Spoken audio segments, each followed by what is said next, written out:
Okay, so we are on step 4 of the sequential evaluation process. Super quick, these. You've already been through step 1, step 2. At step 3, you didn't get to win at step 3. I mean, you passed the other ones, which you needed to do to get step 3. Step 3, you couldn't win at, so you had to go to step 4. They already determined your residual functional capacity, RFC. You had that assessment by the SSA, and now you are at step 4. This is where they're going to try to find out if you can do your past relevant work. Now, as you may know, past relevant work, it has to be past relevant work. It has to meet 3 tests. We have an ABC video on that. If you look under past relevant work, the playlist, you can find out which of your jobs will count and that you will have to prove that you cannot do. Past relevant work is a really big deal. And there is another video on some potential rule changing when it comes to past relevant work that would actually be beneficial to beneficiaries. So I do hope it comes into play. I hope they make the rule change. And there is a video on that too. So just go look under past relevant work and you'll find all that. So they have the RFC and now they're going to review your past relevant work. They look at the whole job and they look at your physical and or mental limitations and restrictions, I suppose. Whatever ended up working into that RFC as being limited and having a reduced capacity. And if any of those capacities that are required for the past relevant work as you performed it, or as it is generally performed in the economy, which makes it a little bit more difficult because either one of those will mean you can still do it. Even if it's not your job didn't have it that way, but generally that job is performed. That's why it's really important that they categorize your past relevant work under the correct occupation, really. Because if they put it under a different one and then say, well, it's generally performed, it's like this, so she could still do that with that reduced RFC. Maybe she couldn't do the job as she performed it for her employer, but over here for these other employers, she could. It gets a little sticky. If you are able to, if they find that you could do your past relevant work, one of those jobs in your past that fall into the category of past relevant work,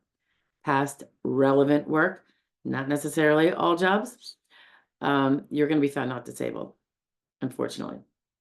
However, if they find you can't do your past relevant work because your exertional level is too low, it's lower than what that job is categorized as for instance, then you will pass step 4 and get the privilege of going to step 5. I say that tongue-in-cheek, privilege. And we will go into step 5. I recently discussed with some people the need to really look at step 5, because a lot of people focus on trying to convince the SSA the truth of the matter that they can't do past relevant work, and they pass step 4. They think that's all they need to do is show they can't do their old job. They don't know that that's not the end of the game, because there are 12,000 occupations out there. So you need to prove you can't do the rest of those either. Capiche? So yeah, step 4 is not the end game, but I see so many people that think it is when they're representing and when they're speaking about their case and they're saying, I can't do my job, I can't.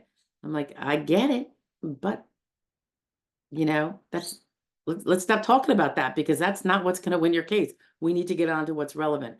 So look at step 5. You have to pay attention to step 5. All righty, that is step 4 for you. I'll see you around the corner at step 5. Bye now. Good morning. Okay, so we're talking about the sequential evaluation process for adults when you have a Social Security disability or SSI claim. Now, you are either perhaps have just watched one of the individual segments on one of the 5 steps, and this will be an overview of what all 5 steps are, just so you know at what place you're in. Or you're just coming here for the first time and you are just going to learn right here what the 5 steps are without the details attached to them. So I will try to connect all the other ones to this. So if you need to pop to number 3 and find more details about it, you can, or 4 or 5 or 1 or 2. Okay, so this is just going to be the rundown of the 5 steps and their names and what they are. Super quick. Okay, so when you first file a claim, the first step that the SSA has to determine is, are you working SGA? If you are working SGA, and that's a term of art, there are playlists on this channel about SGA. If you are not disabled. They stop and your case is over. You lose. If you are not performing SGA, the work level of SGA, so this would include people who have stopped working altogether, of course, you get to go to step 2. Step 2 is, do you have a severe medically determinable impairment? One could think of that as a severe diagnosis, perhaps, although I'm sure it's not exactly that, but an MDI would have to be diagnosed, and it has to be diagnosed in the medically acceptable manner. And all of that is through your medical records. So that's where all the medical boom, boom, boom treatment is really important to get to that point. If you do not have a severe medically determinable impairment, even if you have medically determinable impairments, because who doesn't at least have small ones, if you do not have a severe one, just one, you will be denied. Stop, you're out the door, the case is over. If you do have at least one severe MDI, you get to go to step 3. Step 3 looks at your severe MDI and all your other MDIs, severe and non-severe, although it would be a severe one that would have to lend itself to a yes here. Does it meet or equal a listing? They're referring to the Blue Book listings. You can find them at ssa.gov. And if it meets the details within the description of that listing, of that kind of impairment, you will, if yes, be found disabled at step 3. Game over. You're done in terms of you just won the hardest battle of proving that you're medically disabled. Then they would go on to anything non-medical, like, well, did you even have the insurance? Or if it's SSI, are you poor enough? That's at a different office. But the big hard battle that everyone fights sometimes for years on just ended for you if you meet or equal a listing at step 3. Step 4, you go to step 4 if you're not found disabled at step 3. So that's a little switch, right? If you do not meet a listing, before they go to step 4, they're going to find out what your RFC is. What is your residual functional capacity to work? And that is a whole term of art, and the details are pretty complicated. You go on to step 4 with that RFC assessment in hand, and the question is, can that person, despite those limitations, given his RFC assessment, is there other work? I'm sorry, can he do his past relevant work? Past relevant work is a term of art also.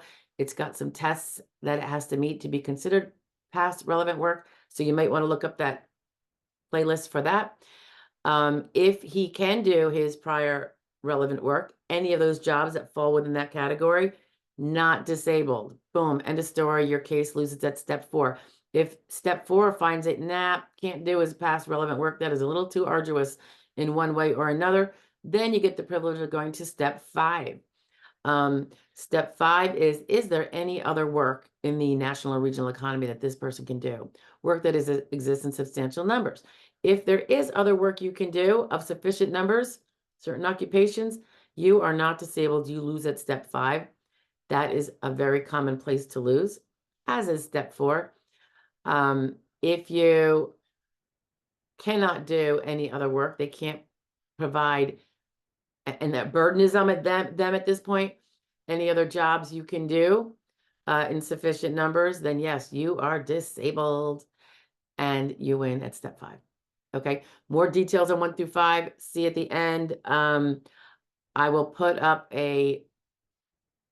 I guess I'll put up a button for number 1. From number 1, you can see buttons for number 2. From 2, you can see a button for number 3. So they will go in sequential.